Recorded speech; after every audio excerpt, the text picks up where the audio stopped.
Começa mais uma edição do JR 15 Minutos, o podcast da Record TV que aprofunda as notícias que mais mexem com a nossa vida. O desemprego caiu para 9,8% em maio, segundo a PNAD contínua, que é a pesquisa mais abrangente sobre o tema feita pelo IBGE. É o menor índice registrado no país desde 2015. É um processo de recuperação da economia com a retomada da atividade de vários setores depois do período mais crítico da pandemia. Como conseguir uma vaga de trabalho nesse momento? Como se preparar para uma recolocação no mercado de trabalho? Quais são as áreas com maior crescimento? O 15 Minutos de hoje conversa com Rogério Bragaroli, economista especializado em emprego. Bem-vindo, Rogério. Olá, como vai, Celso? Quem nos acompanha nessa entrevista é a repórter da Record TV, Adriana Perrone. Adriana, a pesquisa do IBGE trouxe essa queda do desemprego e também um dado importante sobre o número de pessoas ocupadas, não é mesmo? Oi, Celso. Oi, professor Rogério. Obrigada pelo convite. Sim, segundo a pesquisa, 97,5 milhões de brasileiros estão ocupados, ou seja, estão trabalhando. É o maior número de pessoas ocupadas no país desde o início da pesquisa em 2012. Professor, esses números mostram um progresso de recuperação das vagas perdidas durante a pandemia? Eu acho que é uma notícia boa. Pela primeira vez, nós reduzimos de 2 dígitos o índice de desemprego para 9,8. São aproximadamente 10 milhões e meio de pessoas desempregadas. Eu vejo isso como uma retomada na economia após a grande crise pandêmica que a gente viveu, e a gente tem que olhar o copo sempre mais cheio. É uma boa notícia para o momento e esperamos que a coisa ainda melhore. Eu acho que ainda tem muito espaço para melhora. Agora, professor, este número ficou abaixo até do que o mercado previa. A agência Reuters ouviu previsões de que a taxa na média ficaria em 10,2%. Isso significa que o ritmo de recuperação surpreendeu? Eu acredito que sim, principalmente na área de serviços. Existia muita demanda reprimida de serviços, parte de restaurante, de lojas, de turismo, a parte dos empregados domésticos, muita coisa travada que está reabrindo pouco a pouco. Então eu vejo isso como uma coisa positiva, eu acho que surpreendeu algumas estatísticas. Agora, nem tudo são flores, né? Eu acho que existem algumas coisas que estão acontecendo em paralelo que a gente precisa levar em consideração. Eu vou te dizer um exemplo. A renda vem caindo sensivelmente nos últimos anos, após a pandemia. E isso, agregado à nossa inflação, mais uma queda real de renda, isso repercute menos dinheiro no bolso do trabalhador. A gente precisa trabalhar bastante isso. Professor, o avanço da vacinação e a retomada dos serviços presenciais foram os principais fatores para o processo de recuperação, não é mesmo? Sem dúvida. Com a vacinação e com o avanço da abertura das empresas, a coisa melhorou. E isso é uma coisa óbvia, né? Quando você abre escritórios, você vai ter que ter mais gente fazendo comida nos restaurantes, você vai ter mais gente trabalhando na limpeza. Então, a área de serviço diretamente se beneficia com isso. Você já salientou que o setor de serviços foi um dos que alavancaram esse percentual. É possível avaliar quais outros setores que estão apresentando uma recuperação mais forte ou mais rápida? Olha, a indústria está trabalhando paralelo, a agricultura teve uma leve queda e o que está impulsionando mesmo hoje é serviços, concentrado em serviços básicos operacionais, que é o serviço de empregado doméstico, de limpeza, de portaria, de recepção, e também o serviço de turismo e o serviço de serviços em loja. Quem está à procura de uma vaga deve focar a busca, então, nesses setores, né? E ter a consciência de que a remuneração é menor do que antes. No geral, sim. Eu acho que nós estamos perdendo valor de renda, em função até do que se passou, também a lucratividade das organizações vem diminuindo, mas o trabalhador, em função da inflação e em função do próprio mercado, que era bastante reprimido, vem perdendo renda, sim. Na média, sim. Embora existem algumas áreas, principalmente a área de digital, a área de dados, a área de informática, que nessas áreas há uma carência gigantesca de profissionais e os profissionais estão aumentando a sua renda ao invés de diminuir. E aumentando sensivelmente. Quando a gente fala, a gente chega a pensar em salários dobrados nessa área. Você citou aí o mercado tecnológico, né? Houve uma maior procura por serviços. Isso significa que as empresas de tecnologia da informação estão entre as que podem gerar mais empregos? Que tipo de profissionais elas precisam? Sem dúvida alguma. Elas precisam de todo tipo de profissional que mexa com banco de dados, que mexa com desenvolvimento de software, desenvolvimento de aplicativos, que mexa com criação de conteúdo, de marketing, com e-commerce. Todo esse tipo de profissional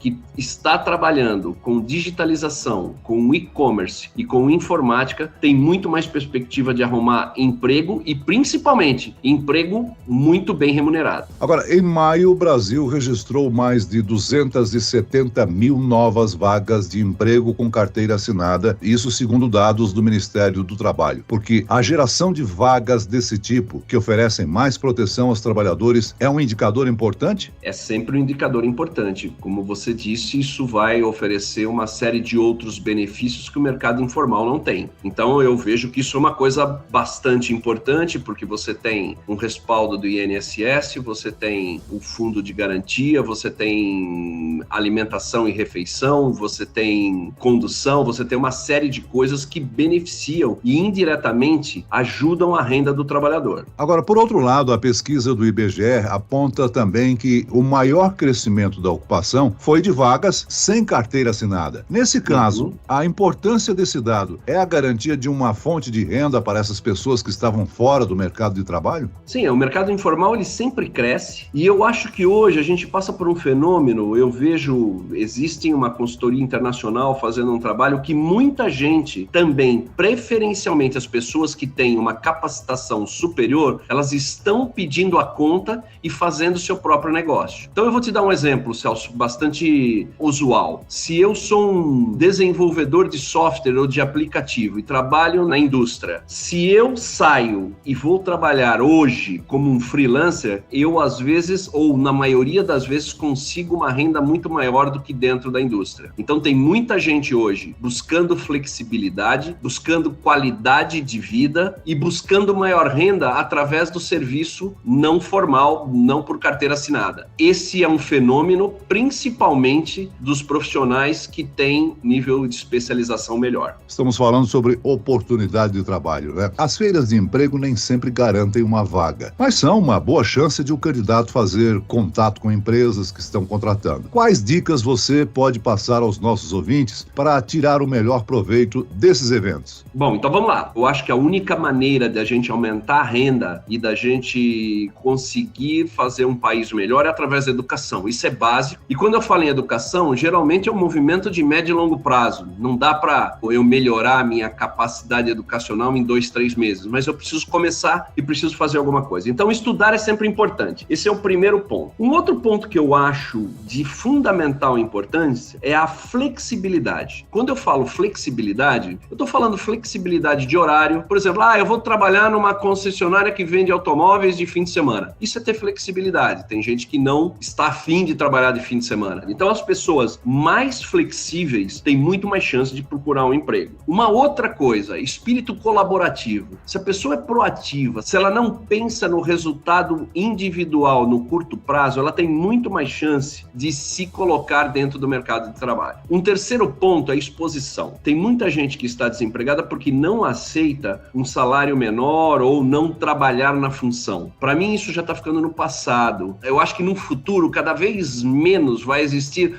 eu sou um advogado, eu sou um engenheiro, eu sou um vendedor. Você vai ter uma função generalista. Quanto mais ousado você for, maior você vai ficar exposto, mais você vai aprender, mais gente você vai conhecer e, consequentemente, mais oportunidades você vai ter. Então, primeiro, não tenha medo em aceitar desafios, não tenha medo em aceitar uma posição que não foi a que você estudou, não foi a sua posição de especialização, porque você estando no mercado de trabalho, as oportunidades são muito maiores e, principalmente, além das oportunidades serem maiores, o seu psicológico fica muito melhor. Quando você está desempregado, você está sem moral. Quando você está empregado, você tem uma força psicológica muito maior. A gente sabe que que num processo de seleção, o empregado sempre exige algo a mais do que o desempregado. O desempregado às vezes não tem escolha, então ele acaba tendo que aceitar todas as posições. Já o empregado, ele já tem essa escolha de ficar na sua posição ou na sua função atual ou de buscar uma coisa melhor. Eu tenho certeza que as pessoas que toparem fazer isso, elas vão arrumar um emprego e vão ter uma renda muito melhor.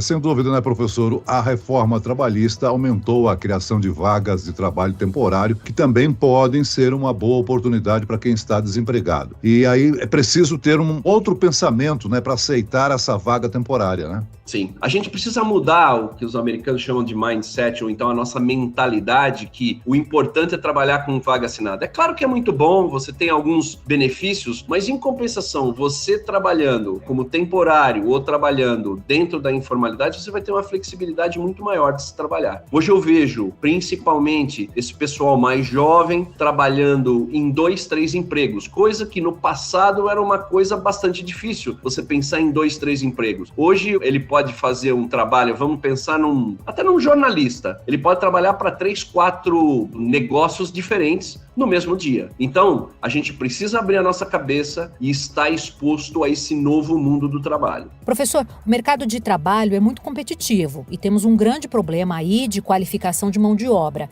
Quais os principais caminhos para quem quer ou precisa melhorar sua qualificação para o mercado de trabalho, especialmente para aqueles que já estão há muito tempo procurando uma oportunidade? Bom, primeiro eu acho que existem hoje, com a nova economia que nós chamamos de economia do conhecimento, existem oportunidades de você aprender novas técnicas, aprender uma nova profissão, até pela internet. É uma questão de boa vontade, é uma questão de encarar a coisa. Então, existem cursos de EAD, né, que são os cursos à distância. As prefeituras, os governos do estado, às vezes eles dão cursos gratuitos para especialização. Então, as pessoas têm que buscar essa especialização.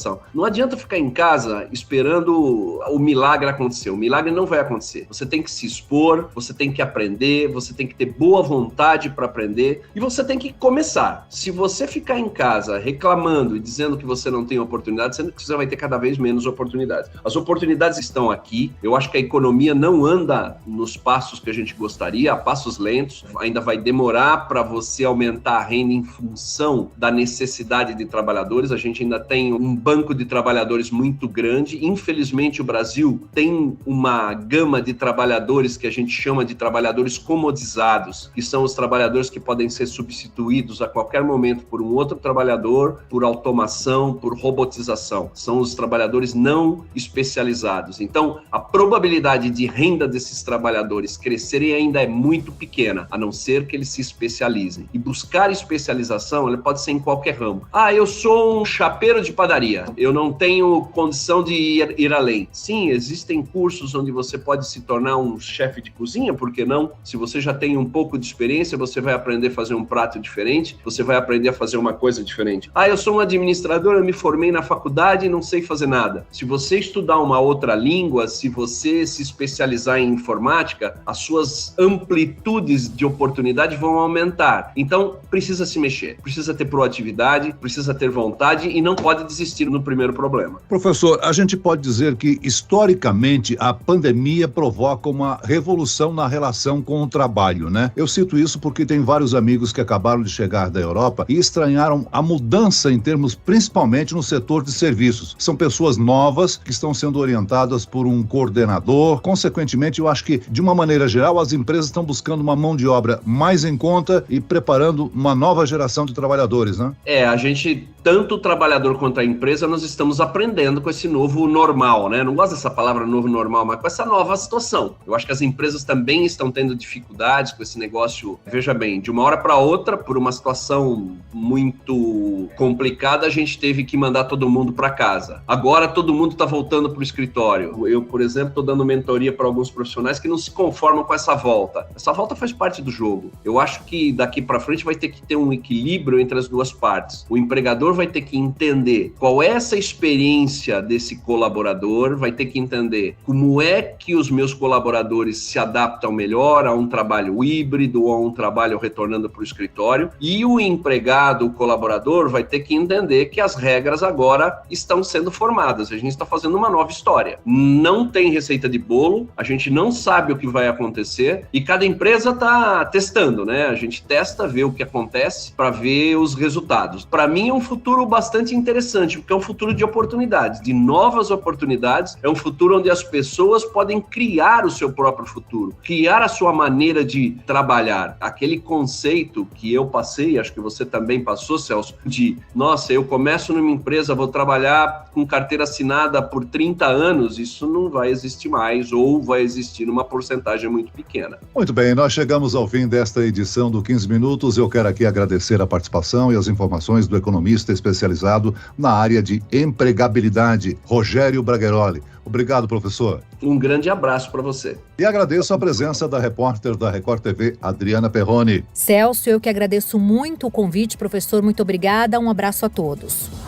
Esse podcast contou com a produção de David Bezerra e dos estagiários Lucas Brito e Kátia Brazão. Sonoplastia de Marcos Vinícius. Coordenação de conteúdo, Camila Moraes, Edivaldo Nunes e Deni Almeida. Direção editorial, Tiago Contreira. Vice-presidente de jornalismo, Antônio Guerreiro. E eu, Celso Freitas, te aguardo no próximo episódio. Até amanhã.